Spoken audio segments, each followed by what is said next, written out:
하나님의 은혜가 여러분 위에 오늘도 함께 하시기를 주님의 이름으로 축원합니다.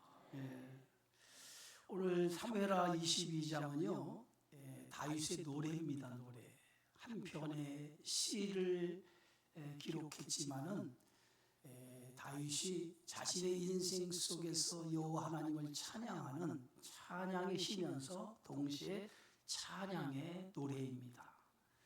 그래서 본문 사무엘하 22장은요 시편 18편하고 아주 동일한 말씀이에요. 그런데 사무엘하 22장에 사무엘서를 거의 끝나는 시점에 부록처럼 자신의 인생을 한 편의 시로 담아놓은 이 노래의 말씀을 사무엘하 22장의 저자가 부록으로 기록해 놓았던 것을 봅니다. 그래서 시편 18편에 보면 그 표제에 이렇게 써 있어요. 여호와의 종 다윗의 시 인도자를 따르는 노래다, 따라 부르는 노래라, 이렇게 표제에 붙여져 있고요. 그리고 그 밑에 여호와께서 다윗을 모든 원수의 손에서와 사울의 손에서 건져주신 날에 다윗이 이 노래의 말로 여호와께 아뢰어 이루었다라고 이렇게 표제에 그 밑에 그렇게 기록하고 있습니다. 여러분, 다윗의 인생의 대부분을 보면 참 어려운 인생을 살았어요. 힘든 인생을 살았어요. 사울 왕에 의해 도망자의 삶을 젊은 시절에 살았던 것을 봅니다. 그런 상황에서 다윗은 모든 원수의 손에서와 그리고 자신의 삶을 이끌어주신 하나님에 대해 노래로 고백하고 있는 말씀이 오늘 시편 18편이며 오늘 본문의 말씀입니다. 그래서 다윗은 자신을 모든 원수의 손에서 건져주신 하나님에 대해서 이렇게 고백을 해요. 그게 시편 1편에서 2절의 말씀인데, 여호와는 나의 반석이시고 여호와는 나의 요새이시며 여호와는 나를 건지시는 분이시고 여호와는 나의 방패이시며 여호와는 나의 구원의 뿌리시고 나의 높은 방대이시며 나의 피난처이시고 나의 구원자이십니다 라고 이렇게 다윗은 하나님에 대해서 노래하고 있는 걸 볼 수 있어요. 그런데 중요한 것은 오늘 다윗이 하나님에 대해서 이렇게 노래하면서 하나님을 고백할 때에 어떻게 고백하고 있느냐가 대단히 중요한데, 다윗은 여기서 하나님을 나의 하나님, 나의 여호와라고 이렇게 고백하고 있다는 거예요. 여러분, 나의 하나님, 나의 여호와라고 고백하고 있는 것은 다윗이 하나님과 얼마나 친밀한 관계를 가지고 살아가고 있는가라고 하는 것을 잘 보여주고 있는 대목이라 할 수 있어요. 여러분, 목자는 양의 음성만 듣고도 이것이 누구의 양인지 안다고 그랬어요. 목자가 양의 음성만 듣고도 내 양인지 아니면 다른 양인지를 구별할 수 있다고 하는 것은 그만큼 양과 목자의 사이에 친밀함이 형성되어 있기 때문에 그 친밀함을 통해서 목자는 양의 음성을 듣고도 내 양인지 안다는 거예요. 다윗도 마찬가지입니다. 하나님과 친밀한 관계를 맺고 있기 때문에 오늘 다윗은 수많은 사건과 사고 속에서 하나님을 경험하면서 그 하나님은 누구의 하나님이냐? 나의 여호와, 나의 하나님이라고 이렇게 친밀한 관계를 맺고 있는 분이라고 그렇게 고백하고 있다는 거예요. 여러분, 하나님과 우리와의 관계가 어떤 관계가 되어져야 되느냐? 오늘 다윗이 하나님과 친밀한 관계 속에서 나의 하나님이라고 고백했던 것처럼 여러분도 하나님에 대한 신앙을 고백할 때 여호와는 나의 하나님입니다, 나의 반석이시고 나의 요새시며 나의 구원자이시며 나의 높은 망대시며 나를 건지시는 분입니다라고 하는 이러한 신앙의 고백이 여러분 속에 있을 때에 그런 고백을 가지고 살아가는 성도는 하나님과 절대로 끊어질 수 없는 친밀한 관계 속에 살아가는 성도라고 말할 수 있을 줄 믿습니다. 그래서 로마서 8장 35절에 바울은 이렇게 고백해요. 누가 우리를 그리스도의 사랑에서 끊으리요? 환난이나 권고나 박해나 기근이나 적신이나 위험이냐 칼이라. 내가 확신하노니 사망이나 생명이나 천사들이나 권세자들이나 현재일이나 장래일이나 능력이나 높음이나 기쁨이나 다른 어떤 피조물이라도 우리를 우리 주 그리스도 예수 안에 있는 하나님의 사랑에서 끊을 수 없습니다. 그 어떤 것도 우리를 하나님의 사랑에서 끊을 수 없다는, 그만큼 우리가 하나님과의 관계가 친밀한 영적인 관계를 누리고 살아가고 있는 관계라는 거예요. 그래서 하나님과 우리 사이는 그 어떤 것도 우리를 나눌 수 없고 우리를 끊을 수 없는 그러한 관계가 하나님과 우리 사이의 관계인 줄 믿습니다. 다윗은요, 생명의 위협을 받을 정도로 많은 환난과 고난을 당했어요. 그런데 그 엄청난 환난과 고난을 당하면서 그는 그 고난을 이렇게 표현을 했어요. 오늘 5절 6절이에요. 사망의 물결이 나를 애우고 불의의 창수가 나를 두렵게 하였으며 수월의 줄이 나를 두르고 사망의 올무가 내게 이르렀더라. 얼마나 다윗이 오늘 세상을 살아가면서 고난과 고통을 당했으면 그 고난과 고통을, 그 환난은 사망의 물결이 나를 이루고 불의의 창수가 나를 두렵게 하며 수월의 줄이 나를 두르고 사망의 올무가 내게 이르렀다. 죽음의 고비가 수차례 자신의 삶 속에 찾아왔다는 거예요. 여러분, 인생을 살면서 죽음의 고비, 이러한 인생을 살면서 이런 환난과 이런 고통, 이런 고난을 경험해 본 사람이 얼마나 많겠습니까? 그런데 다윗의 인생을 들여다보면 사망의 줄이 자신을 억누르듯이 그 죽음의 고통에 이르기까지 하는 그러한 절망적인 상황, 그런 극심한 상황이 자기 인생 속에 여러 번 찾아왔었다는 거예요. 그런데 그때마다 다윗은 그런 절망적인 상황에서 다윗은 하나님을 찾았다는 거예요.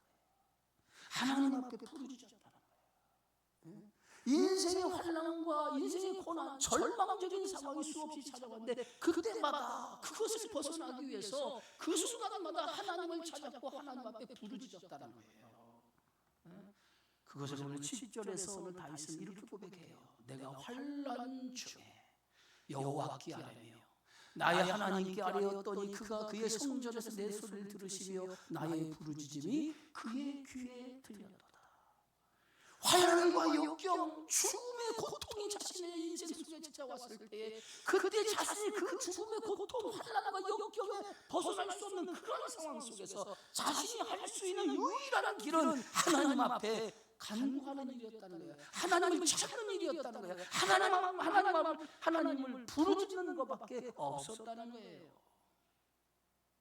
그런데 하나님께서는 다윗의 그 부르짖음을 외면하지 않으시고 하나님께서 다윗의 부르짖음에 귀를 기울이시고 응답해 주셨다는 거예요. 그래서 오늘 다윗은 하나님께서 어떻게 내가 그런 극심한 상황 속에서, 절망적인 상황 속에서, 죽음의 고통이 물려오는 그러한 상황 속에서 하나님을 찾고 하나님께 부르짖더니 하나님이 임재하셨다는 거예요. 자신의 인생 속에 하나님이 개입하시고 자신의 인생 속에 여호와 하나님이 나타나셨다는 거예요. 어떻게 나타났나요? 그것을 오늘 8절에서 16절에 이렇게 고백하고 있어요. 이에 땅이 진동하고 떨며 하늘의 기초가 요동하고 흔들렸으니 그의 진노로 말미암음이로다. 그가 코에서 연기가 오르고 입에서 불이 나와 사람이요 그 불에 숯이 피었도다. 그가 또 하늘을 들이우며 강림하시니 그의 발 아래에는 어두컴컴하였도다. 구름을 타고 나르시며 바람 날개 위에 나타나셨도다. 그가 흑암 곧 모인물과 공중에 빽빽한 구름으로 둘린 장막을 삼으시며 그 앞에 있는 광채로 말미암아 숯불이 피었도다. 여호와께서 하늘에 우레소를 내시며 지존하신 자가 음성을 내시며 화살을 날려 그들을 흩으시며 번개로 무찌르셨도다. 이럴 때 여호와의 꾸지람과 콧김으로 말미암아 물밑이 드러나고 세상의 기초가 나타났다. 환난과 역경 속에서 죽음의 고통이 밀려왔을 때에 다윗이 할 수 있는 유일한 길은 여호와를 찾을 수밖에 없고 여호와 앞에 부르짖을 수밖에 없었다는 거예요. 그 부르짖음을 하나님이 들으시고 하나님이 나타나셨다는 거예요. 내 인생 속에 하나님이 개입하시고 하나님의 임재가 나타났는데 땅이 진동하고 하늘의 기초가 요동하고 흔들리고, 예? 그러면서 불이 나와 사는 것 같이 하나님의 임재가 내 인생 속에 나타나기 시작했다는 거예요. 결국은 하나님은 다윗이 그 고통 속에 부르짖을 때 그 고통을 예면하지 아니하시고 그 속에서 하나님의 임재가 나타난다는 거예요. 그리고 그 임재하신 그 하나님께서 오늘 손을 나에게 내밀어 주셨다는 거예요. 17절 20절에 그가 위에서 손을 내미사 나를 붙드시며 많은 물 속에서 나를 건져내셨다. 나를 강한 원수와 미워하는 자에게서 건지셨으며 그들은 나보다 강했기 때문이로다. 그들이 나의 재앙의 날에 내게 이르렀으나 여호와께서 나의 의지가 되셨도다. 나를 또 넓은 곳으로 인도하시고 나를 기뻐하심으로 구원하셨다. 절망 중에 있을 때, 내가 그 고통 속에 있을 때, 죽음의 고통이 나에게 밀려올 정도로 사망의 우겨쌈을 당하고 있을 때에, 그때 나는 하나님을 찾고 하나님 앞에 부르짖었더니 하나님께서 내 기도 소리를 들으시고 나에게 임재하셨다는 거예요. 하나님의 임재하심으로 인해서 그분이 나에게 손을 내미셨다. 손을 내미셨다. 그래서 그 손을 내미신 그 손을 내가 붙들었더니 하나님이 나를 절망 중에서, 고통 중에서, 사망의 수월 같은 사망의 그러한 속에서 나를 건져 주셨다는 거예요. 그러면서 나를 넓은 곳으로 인도하시고 나를 기뻐하심으로 나를 구원하셨다라고 이렇게 다윗이 고백하고 있어요.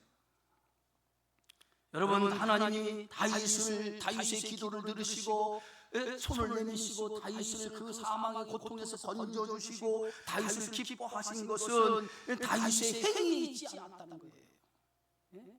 다윗은 완벽한 사람 아니었어요. 다윗은 허물이 많은 사람이었어요. 그럼에도 불구하고 하나님께서 다윗의 기도를 들으시고 하나님 인지하시고 그에게 손을 내미신 것은, 그것은 뭐예요? 하나님의 사랑이었다는 거예요. 하나님의 사랑. 여러분, 하나님이 우리를 사랑한 것은 우리의 행위에 있지 아니함을 믿으시기 바랍니다.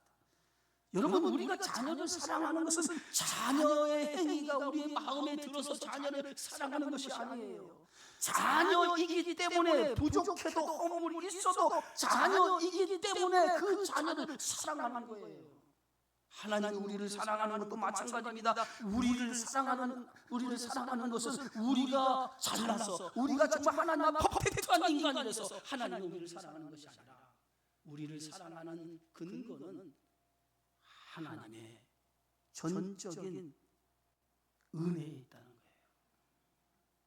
여러분, 우리가 구원받은 것도, 우리가 구원받은 어떤 조건이나 행위가 있어서 구원받았습니까? 하나님의 무조건적인 사랑, 아무 조건 없이 우리를 사랑했기 때문에 우리 그 사랑으로 말미암아 우리가 구원받은 거예요. 그런 것처럼 다윗이 그 절망 중에 하나님 앞에 기도했을 때 하나님께서 그 기도를 들으시고 하나님 인지하시고 손을 내미신 것은 우리의 행위에 있지 않다는 거예요. 나의 의로움에 있지 않다는 거예요. 전적인 하나님이 나를 사랑하는 사랑에 의해서 하나님이 나에게 손을 내미시고 절망 중에서 그 가운데서 나를 건져주신다는 거예요. 그래서 하나님께서 나를 건져주셔서 오늘 이렇게 말하죠. 21절 23절입니다. 여호와께서 내 공의를 따라 상 주시며 내 손의 깨끗함을 따라 갚으셨으니 이는 내가 여호와의 도를 지키고 악을 행함으로 내 하나님을 떠나지 아니하였으며 그의 모든 법도를 내 앞에 두고 그의 규례를 버리지 아니하였습니다. 다윗이 하나님 앞에 깨끗해서 하나님의 도를 지키고 그리고 하나님을 떠나지 아니하는 이 모든 것은 다윗의 힘이 아니라는 거예요. 자신이 이렇게 살아갈 수 있는 모든 것들은 하나님의 인도하심, 하나님의 은혜로 자신이 이렇게 살아갈 수 있었다는 거예요. 만약에 다윗도 이렇게 고백하는, 내 인생 속에 하나님이 간섭하시고 하나님이 내 인생에 개입하지 않았다면 나는 이런 삶을 살 수 없었다는 거예요. 하나님이 내 인생에 개입하시고 내 인생을 간섭하셨기 때문에 그때마다 하나님이 인도하시고 하나님이 간섭하심에 따라서 내가 공의로운 삶을 살아갈 수 있었고, 내가 하나님의 은혜에 따라서 내가 허물과 내 죄를 짓지 아니하고 살려고 노력했다는 거예요. 여러분, 요셉이 형통할 수 있었던 것은 성경은 그렇게 말합니다. 하나님이 요셉과 함께 하셨으므로. 하나님이 요셉과 함께 했기 때문에 요셉이 형통했다고 얘기해요. 이 말을 뒤집어서 얘기하면 하나님의 간섭하심이 없었다면 요셉은 형통한 사람이 될 수 없다는 거예요. 우리가 하나님의 자녀로 살아가는 것, 그것은 우리 힘으로 되지 않는다는 거예요.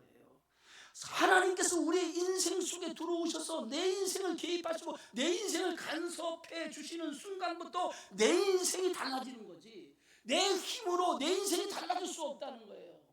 하나님이 내 인생 속에 나를 개입하시고 나를 붙잡아 주시는 순간부터 내 삶이 달라지고 내 삶이 변화되고 내 삶이 새로워지고 내 삶이 하나님의 인도 속에 복된 삶을 살아가는 거지, 우리 힘으로 되는 것이 아니라는 거예요. 다윗은 그것을 하셨어요. 그래서 하나님께서 나를 기뻐하신 이유는 하나님께서 내 인생에 간섭하시고 내 인생을 개입하셔서 내 인생을 변화시켰기 때문에 하나님이 나를 기뻐하신다라고 고백하는 거예요. 그래서 하나님은 어떤 하나님입니까? 26절 28절이에요. 우리 다 함께 읽어봅시다. 자비한 자에게는 주의 자비하심을 나타내시며 완전한 자에게는 주의 완전하심을 보이시며 깨끗한 자에게는 주의 깨끗하심을 보이시며 사악한 자에게는 주의 거스르심을 보이시리라. 주께서 곤고와 백성은 구원하시고 교만한 자를 살피사 낮추시도다. 예? 하나님의 간섭이 어떻게 돼요? 자비한 자에게는 주의 자비하심을 나타나고 완전한 자에게는 주의 완전하심을 보이시며 깨끗한 자에게는 주의 깨끗하심을 보이시며 사악한 자에게는 주의 거스르심을 보이신다는 거예요. 그래서 하나님께서 뭐예요? 그런 다스림을 통해서 주의 은혜를 통해서 하나님의 사람으로 만들어 간다는 거예요. 다윗은 오늘 그 절망 중에서 그런 하나님에 대한 믿음의 고백을 하고 있습니다. 그러면서 다윗은 절망 가운데 있을 때에 하나님은 나에게 어떤 분이었느냐, 그것을 29절에 이렇게 표현을 해요. 또 함께 읽어봅시다. 여호와여, 주는 나의 등불이시니 여호와께서 나의 어둠을 밝히시로다. 하나님은 어떤 분입니까? 내가 절망 중에 있을 때, 내가 사망의 음침한 골짜기 같은 길을 걸어갈 때, 그때 하나님은 뭐예요? 나의 인생의 어둠을 밝히시는 등불이 되었다는 거예요. 네? 정말 절망 중에 있는데 그 절망 중에서 한 줄기 빛도 보이지 않는 그 절망이, 캄캄함이 내 인생에 두리워 있을 때, 그때 한 줄기 빛처럼, 등불처럼 하나님이 나에게 등불을 비춰주셨다는 거예요. 내가 어떻게 해야 될지, 내가 어디로 가야 할지, 방향도 잃어보고 무엇을 해야 될지 모르는 절망적인 상황에서 하나님께서 어디로 가야 하는지, 어떻게 해야 되는지, 하나님께서 방향을 잃어버린 나에게 어떻게 해야 될지, 어디로 가야 될지를 하나님이 등불처럼 알려주셨다는 거예요. 여러분, 인생을 살아가면서 때로는 이런 절망적인 상황에 있을 때에 내가 어떻게 해야 될지, 무엇을 해야 될지, 캄캄한 인생, 캄캄함이 내 인생에 들이올 때에, 그때에 한 줄기 등불처럼 주님이 나의 갈 길을 인도해 주신다고 생각해 보세요. 얼마나 감사합니까? 얼마나 감사해요. 어떻게 해야 될지, 도대체 이 사망의 음침한 골짜기를 어떻게 벗어나야 될지 모르는 절망 속에서 한 줄기 빛처럼 주님이 비춰서 그 빛으로 나를 인도해서 절망 가운데 나를 피할 길로 인도하시는 하나님이 내 인생 속에 개입하신다면 얼마나 감사하겠어요. 다윗은요, 인생을 살아가면서 그런 상황을 수없이 만났던 거예요. 수없이 만났던 거예요. 그때마다 하나님은 다윗에게 등불이 되어서 다윗이 가야 될 길을 하나님이 가르쳐 주시고 인도해 주셨다는 거예요. 우리도 우리의 인생을 살아가면서 절망적인 상황을 만날 때 하나님이 등불이 되어서 여러분의 인생을 인도하시는 은혜를 경험하는 축복이 있기를 주의 이름으로 축원합니다. 다윗은 이처럼 하나님께서 절망적인 상황 속에서 어디로 가야 할지 무엇을 해야 될지 모르는 이 상황에 놓였을 때 하나님이 등불이 되어서 그에게 가야 될 길, 해야 될 일을 가르쳐줄 때 그 하나님의 등불을 보고 주저하지 않았다는 거예요. 주저하지 않았다는 거예요. 망설이지 않았다는 거예요. 하나님이 가야 될 길을 가르쳐 주시고 해야 될 일을 가르쳐 줄 때 주저하지 않고 망설이지 않냐고 믿음으로 달려갔다는 거예요. 하나님이 인도하시는 그 불빛을 향해서 믿음으로 달려갔다는 거예요. 30절 이렇게 고백합니다. 내가 주를 의뢰하고 족진으로 달려가며 내 하나님을 의지하고 성벽을 뛰어넘나이다. 하나님의 말씀, 하나님이 등불이 보여서 내가 가야 할 길을 보여줄 때 나는 주저하지 않았다는 거예요. 그래서 주저하지 않는 그 믿음을 가지고 촉진하는 가운데 믿음으로 뛰어들었다는 거예요. 그리고 거대한 성벽이 자기 앞에 가로막힐 때 그 성벽을 뛰어넘었다는 거예요. 쉬운 일이겠습니까? 응? 사망의 음침한 골짜기 같은 것이 내 인생 속에 가로막히는데 그때 하나님의 등불을 보고 그 거대한 그 적진한 가운데 뛰어들 수 있는 용기가 있습니까? 거대한 성벽이 가로막히는데 그거 뛰어넘는 용기가 있습니까? 네, 다윗은 하나님을 의지하고 적진한 가운데 뛰어들어가고 거대한 성벽이 가로막혀 있는 그 상황 속에 그 뛰어넘었다는 거예요.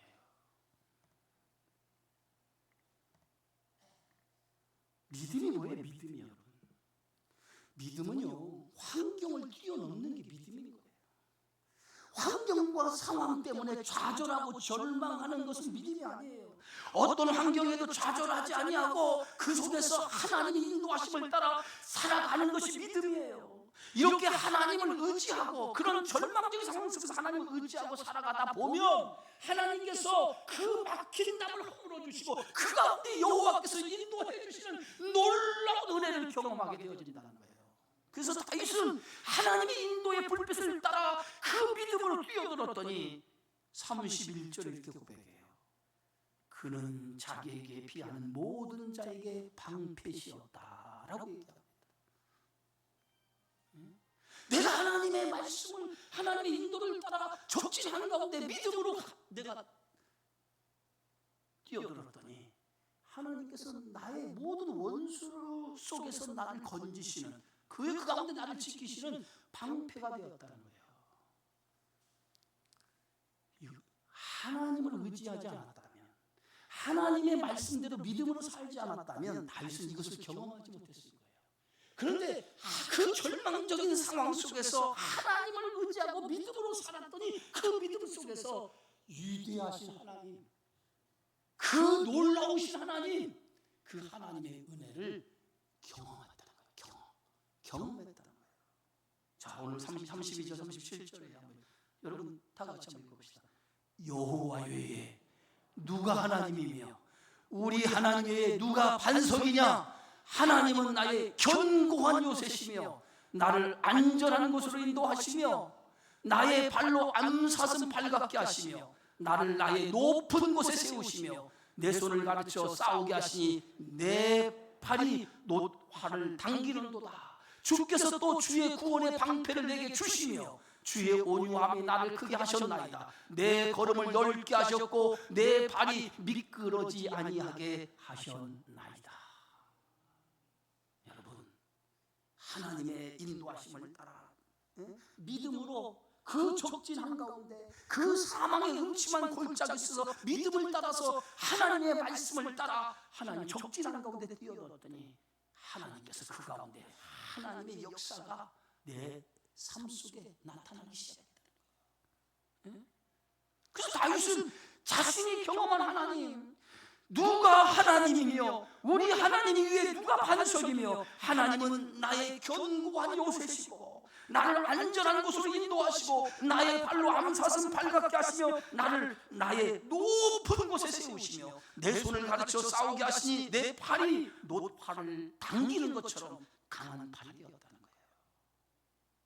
여러분, 다윗이 만약에 하나님 앞에 부르짖고 하나님의 등불이 되어서 그가 가야 될 길, 어떻게 해야 될 길을 가르쳐 줬는데도 믿음으로 살지 못했다면 하나님의 임재와 하나님이 주시는 이 놀라운 은혜를 경험하지 못했을 거예요. 그런데 다윗은 주저없이 믿음으로 하나님의 말씀을 따라서 하나님의 인도하심을 따라 믿음으로 나갔더니 하나님께서 놀라운 경험을 하게 만들어 주셨다는 거예요. 여러분, 경험보다 좋은 신앙은 없어요. 경험보다. 하나님을 믿으면서 살아계신 하나님을 경험하고 살아가는 것만큼 중요한 게 없어요. 그런데 우리가 믿음으로 산다고 하면서도 하나님을 경험하지 못하고 산다고 하는 것은 나의 믿음이 온전한 믿음이 아니라 하나님의 말씀을 따라 살아가지 않았기 때문에 하나님을 경험하지 못한다는 거예요. 하나님을 경험하는 사람은 그만큼 신앙이 두터워지는 거예요. 하나님을 경험하는 것만큼. 여러분 인생을 살아오면서 지금까지 신앙생활하면서 하나님에 대한 경험이 얼마나 많으십니까?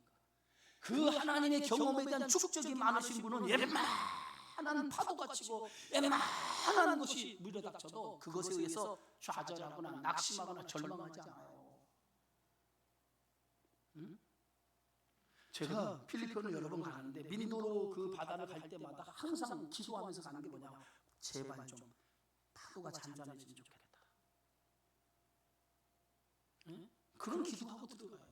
지금은 이제 큰 배 외에는 이제 거기도 많이 이제 변해서 큰 배 아니면 이제는 들어가지 못합니다. 옛날에는 이제 빵카배라고 그래가지고 다 사방이 뚫려가지고 날개 놓친 이 배, 그 배를 타고 들어가요. 한 20명, 30명 타고 들어가는데 파도와 맞서 들어가는데 파도가 한번 칠 때는요, 파도가 산처럼 올라오는데 그 산처럼 올라오는 파도를 이 배가 쳐박으면서 올라가는데 그때 주 예수가 절로 나요.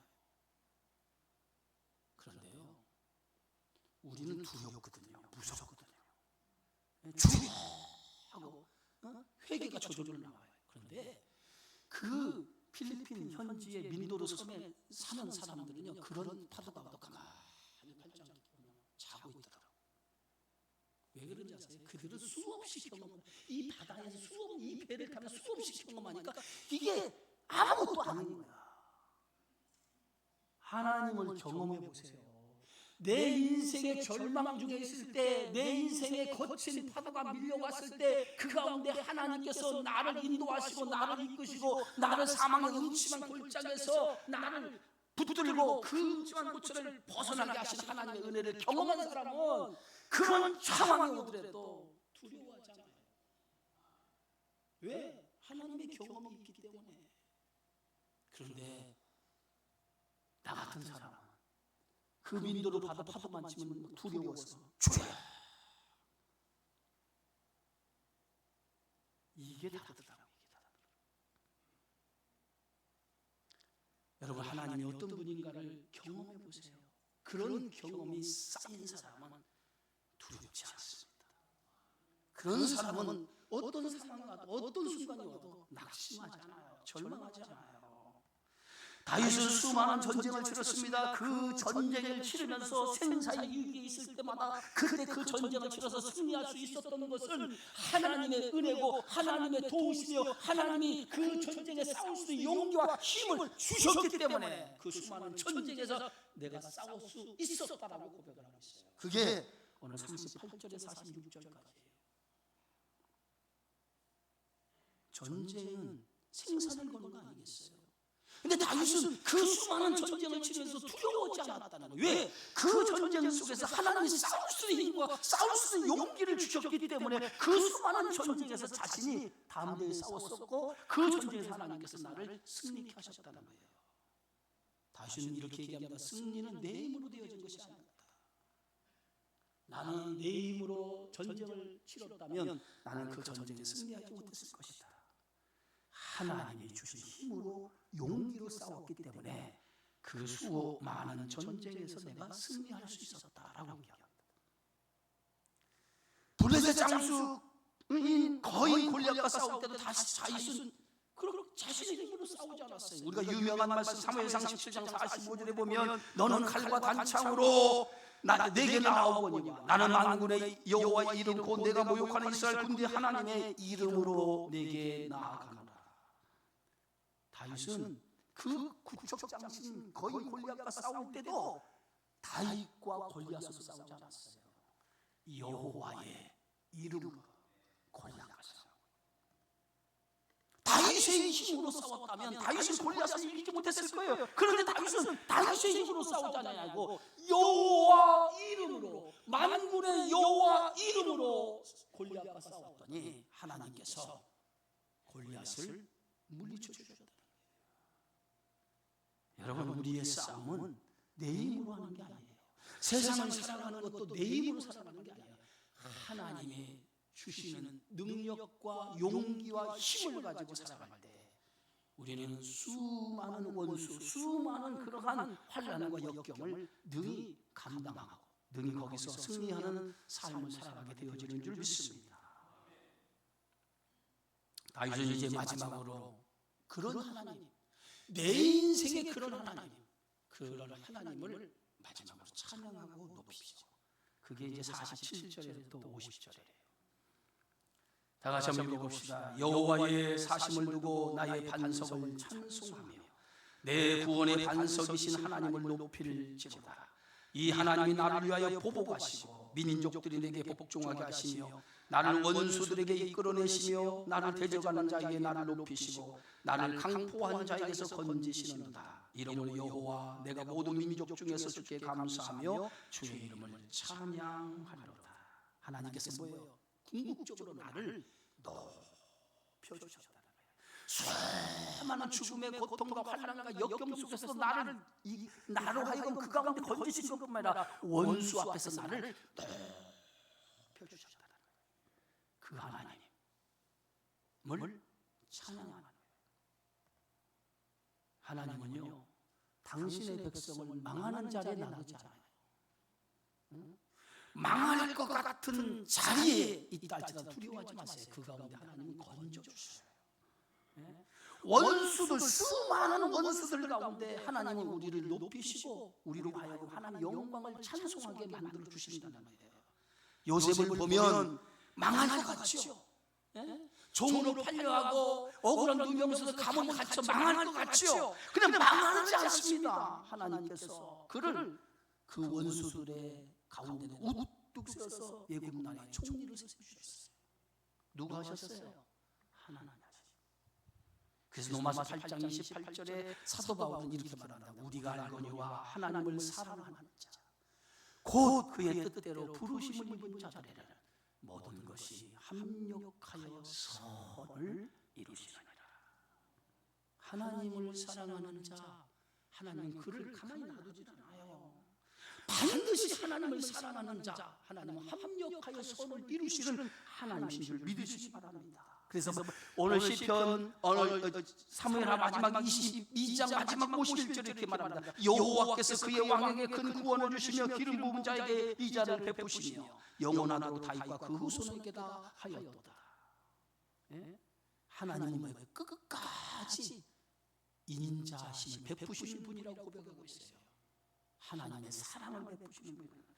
때로는 우리가 잘못된 길을 걸어갈 때 하나님 바라만 보고 계시지 않냐고, 때로는 잘못된 길에서 돌이키는 인생의 매를 통해서 우리를 하나님이 원하시는 길로 가게 하시고 그 가운데서 하나님이 우리를 인도해 주시는 줄 믿으시기 바랍니다. 사랑하는 성도 여러분, 오늘 본문의 말씀에서 다윗은 자기 인생에서 여호와가 누구냐, 한마디로 여호와는 누굽니까? 여호와는 자신의 인생에서 목자였다. 그래서 그 다윗의 인생을 가장 추격해서 고백한 그 고백의 시가 뭐예요? 시편 23편. 자, 시편 23편을 다 같이 한번 봅시다. 여호와는 나의 목자시니 내게 부족함이 없으리로다. 그가 나를 푸른 풀밭에 누이시며 쉴 만한 물가로 인도하시는도다. 내 영혼을 소생시키고 자기 이름을 위하여 의의 길로 인도하시는도다. 내가 사망의 음침한 골짜기로 다닐지라도 해를 두려워하지 않을 것은 주께서 나와 함께 하시리라. 주의 지팡이와 막대기가 나를 안위하시나이다. 주께서 내 원수의 목전에서 내게 상을 차려주시고 기름을 내 머리에 부으셨으니 내 잔이 넘치나이다. 내 평생의 선하심과 인자하심이 반드시 나를 따르리니 내가 여호와의 집에 영원히 살리로다. 할렐루야. 이런 인생의 축복이 여러분 안에 있기를 주님의 이름으로 축원합니다. 기도합니다. 하나님 은혜 고맙습니다. 다윗의 인생을 오늘 사무엘하 22장에 그의 인생의 모든 삶을 시로 노래로 고백하면서 여호와는 나의 목자였습니다라고 고백하는 이 다윗의 고백을 통해 우리의 인생에도 여호와가 나의 목자가 되심을 믿게 하여 주시고 때로는 사망의 음침한 골짜기를 다닌다 할지라도 두려워하지 않게 하시고 언제나 주의 막대기와 주의 지팡이로 나를 안위해 주시고 원수에게서 내게 상을 베푸신 하나님, 영원토록 인자와 자비하심을 나를 이끄시는 하나님이심을 믿게 하여 주셔서 그 믿음으로 어떤 풍파, 어떤 환난을 당하든지 두려워하지 않게 하시고 담대히 적진 한가운데 뛰어들 수 있는 믿음으로 살아가는 우리 주님의 교회 성도들이 되어지게 하여 주옵소서. 예수님의 이름으로 기도하옵나이다. 아멘.